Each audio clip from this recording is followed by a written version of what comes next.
Why in the world is it the #1 killer in modern society? What is different in this last 100 years, 1900 to 2014, that is novel, that would account for the dramatic increase in fatalities from heart disease, and also the dramatic incidence of hypertension? Why?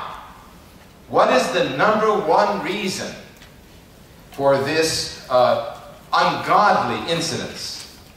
When the heart is a pump, it's made by our Creator to be a lasting mechanism, a very efficient pump that can last and last and last theoretically for at least 90 to 110 years. Why is it being destroyed, the whole cardiovascular tree? It's not just the heart, it's the arterial tree, which, by the way, is a very massive system. How many miles long, if you strung every bit of artery to the other bit that's in the human body, how many miles long is it? Does anybody know? 50,000. My God, wow. So this entire enclosed system, circulatory system, what's the #1 reason that it's degenerated in modern times? Diet, did I hear? Did I hear? It's the diet. It's the diet of modern humanity that is the #1 factor. The Inuit tribes, Eskimos, at the turn of the century had a virtually non-existent, as well as the Siberian tribesmen, other Inuits, incidents of heart disease.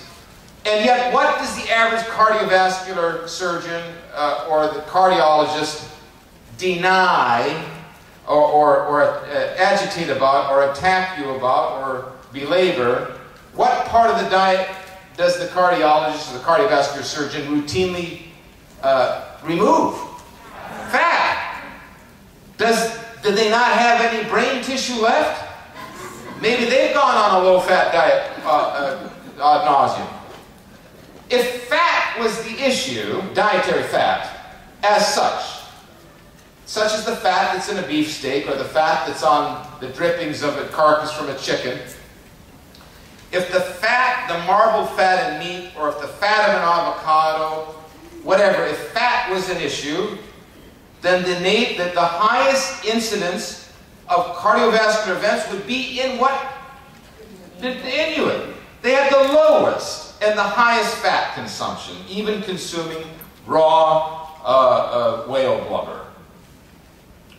So when I, in my early days in my clinic in Illinois, would see people on the cusp, ready to drop dead from cardiovascular events, even cases that were non-surgical, that were so brittle that they would not do stents, they would not do even angiography, they would not do bypass surgery. Do you know what I did? And I put them on a high-fat diet. And I do that, and it's in my book. So it is diet, but what in the diet is the cause of heart disease and hypertension? Sugar. Da, da, da, da, da, da. Honey. Not honey though, not real raw honey. It is sugar. Professor Yudkin, emeritus professor from King's College in England, his book, Sweet and Dangerous, stated that if the same equation, if the same protocol for the banning of saccharin and cyclamates was adhered to for refined sugar, it would be banned from human consumption. It must be banned.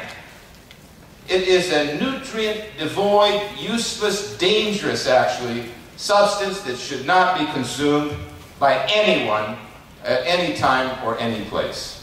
And particularly people with cardiovascular disease. And so it is true that the refined sugar is the #1 cause of cardiovascular. The #2 cause is alcohol, especially hypertension.